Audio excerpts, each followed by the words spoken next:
Hey guys, I was doing information on ancient Ghana, the ancient Ghana Empire. These are just some interesting facts I learned about Ghana. This isn't how Ghana was created, step-by-step information, just some quick, interesting facts that I really like that I learned about Ghana, and I think you might like too.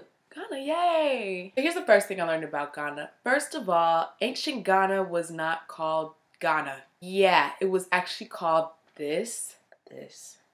I can't pronounce it, you guys. And I looked everywhere to try and figure out where to pronounce it. And like the internet won't give me the pronunciation, I'm gonna attempt one time to pronounce it. Ancient Ghana was called Wagadugu. Wagadugu. Wagadugu.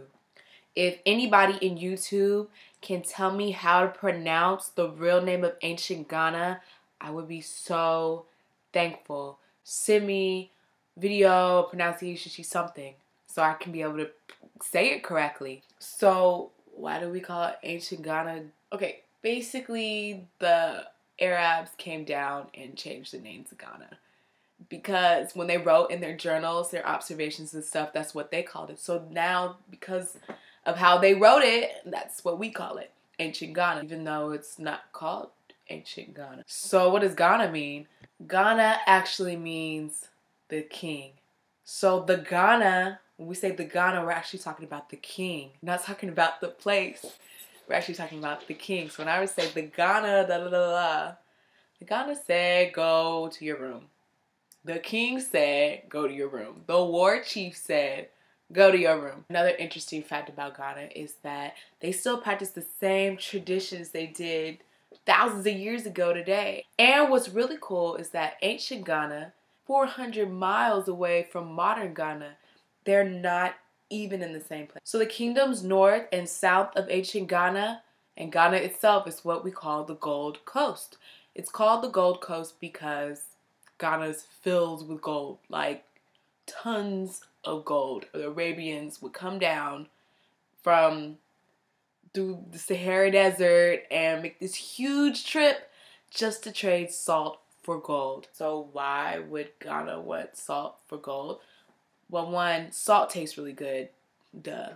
And two, salt helps preserve meat. Helps preserve food. And if you can't preserve food, you can't eat. So of course we're gonna trade gold for salt.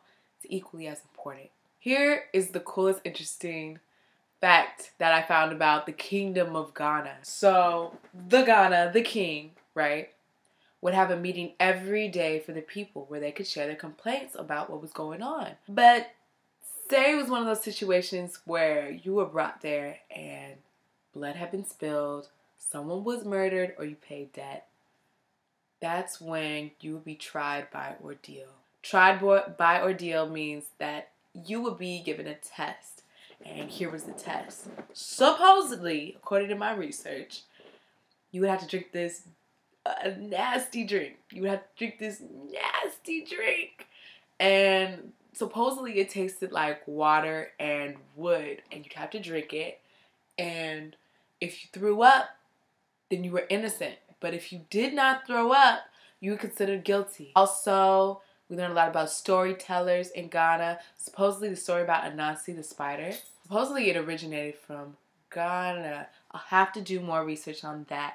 If you know anything about Ghana, any other research that I should look up, other stuff that I should know about the ancient kingdom of Ghana, let me know. It's an important part of West African history. So we gotta know about it. Yeah.